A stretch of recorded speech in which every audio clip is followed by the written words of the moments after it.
Fine, thank you. The season is over for you. So, what did you learn this season as a rookie in this team with high expectations, and how excited you are about the future, about the next season? You know, first and foremost, I'm extremely excited already. But I learned so much this year, like every single day. Every single day was something new. Whether it was a vet teaching me somebody on the coaching staff, somebody from the organization, and I very much appreciate it. And it was an amazing rookie year. And I think I said it earlier in the rookie season for your rookie year to come in and play with guys from so many different backgrounds. So many guys who started out in the G League or got cut, or Danny Green said he got cut with the team and then came back, and now he has 3 rings. Dwight, who won a championship last year, was the #1 overall pick. Ben and Joe, superstars in the league. Seth Curry, it's just to everybody. So it's been an amazing year. Next, we'll go to Kai Carlin.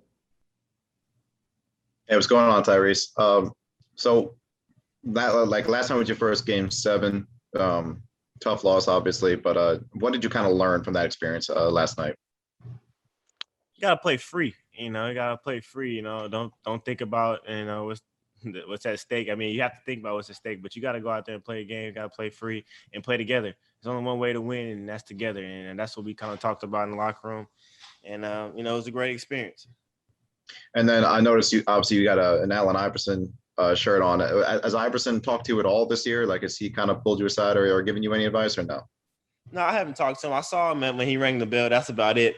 This shirt was really clean, and I saw it in my closet, and I was like, I'm gonna wear that today. Thanks, Tyrese. Thank you. Austin Crow. Hey, Tyrese. When you're a sophomore player next season, what would be your advice for incoming rookies?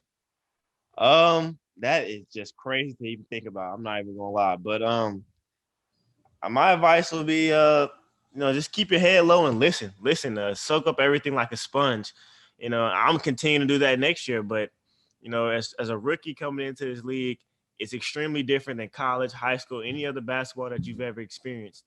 And the vets and the coaching staff, everybody knows a lot because they've been in the game for a long time. So just be a sponge, be on time, be early. Early is on time, not on time is late. Just keep that same mindset for every single day, every off day.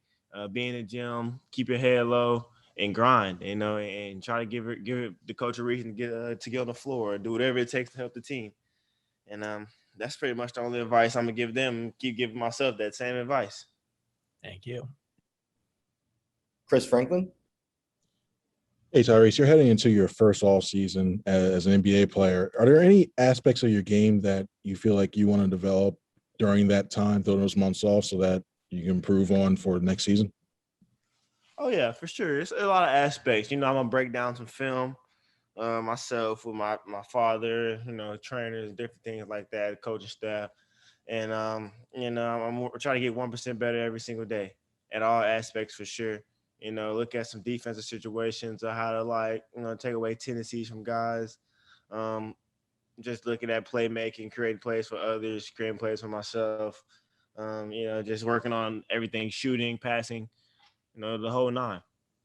Thanks, man. Thank you. Noah Levick. Hey, Tyrese. We heard you mention your parents' advice throughout the season and how that would come in handy. Just wondering what it was like for you living independently, being on the road, during this crazy COVID situation, and just the experience of being a professional in your rookie year in that sense. It was great. It was great. I mean, I'm not gonna lie. The University of Kentucky really prepared us for the next level, as far as just being on the road, having to be on time, being on your own. Basically, you can do whatever you please. To be honest, you're on your own. No one's telling you what to do, where to be, and different things like that. So, kind of have to be responsible. And University of Kentucky did a really good job of that, of preparing us for that moment. People who come out of there, and my parents they built a baseline when I was younger. Just treating people the right way and knowing what to do and what not to do, right from wrong. And I really appreciate them for that. All right, we have time for a few more. We'll start with Ryan Novozinski. Hey, Tyrese. Obviously, your rookie year was one of the most unprecedented in NBA history, with COVID and all the restrictions and whatnot. Do you have different expectations for next season to be more normal now that sort of COVID won't be as much of a concern? I hope so. It will be more normal. It was great to see like the fans come back at the end. Like that was just amazing to see like 100% capacity, not just in Philly, just on the road as well. And then for it to come back, full circle when the playoffs is starting, it's just crazy. Like I was telling my mom, like we went from having like 0 people in the stands, like game 1, like there was no noise in the crowd after a made shot other than like fake crowd noise, like to every time someone scored last night or even any time in the playoffs, you couldn't hear anything. It was so like every time Coach Doc would drop a play, trying to tell me something, I'm leaning into the huddle like with my ear because I can't hear him. But it was amazing though. It was amazing. The fans are great, and we really appreciate them. Yeah, to follow up, what's that Philly crowd like for you? To see it, rise from nothing to 100%. It was crazy to see it rise from, I think when we started like 25% capacity. I mean, even then I was like, man, it's kind of loud in here, to be honest. Like, I guess it just became from having 0 fans. That's why it was so loud. But yeah, the Philly crowd is amazing. And it was very much appreciated, and it was a great ride. Can't wait to do it again. Thank you. All right, we're going to go 2 more questions. We'll start with James Hill. Hey, when you look at this year's club, you guys have a lot of talent. What would you like to see next year when you look at this year's club and going forward?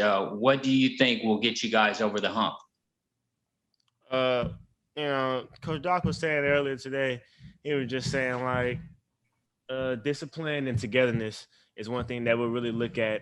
And man, he's probably right. He feels like this is a very special group, which I agree. Like you said, very talented group, very hard working group. And, we're going to try to get it done. Good luck. Appreciate it. Last question, Lauren Rosen. Tyrese, since the first day you got here, you've been pretty open with us about what your day-to-day schedule looks like as a basketball player. So I have a feeling I already know what the answer is, but I'm curious what the next few days look like for you as you turn the page. I mean, as of right, I walked in today and I walked onto the court and started shooting a little bit, and then before our little meeting. But I don't know. Yeah, I talked to Spence, player development, and I said Friday. He said no. So we'll see. We'll see how that argument goes. But I'm hoping Friday, get back in the gym and get to work. But it has been a long season though, a long season. And like I said, I've on the off days I was always in here. So that was every day of basketball from November or early December to now June. So I don't know. This is my first NBA offseason. One thing that I will say that will be going on during this offseason is I will get 1% better every single day. And I'll make that promise to myself. Well, try to get some rest while you're doing it. Thank you, Tyrese. Will do. Yes, ma'am. Thank you. Tyrese, thank you. All right. Thank y'all.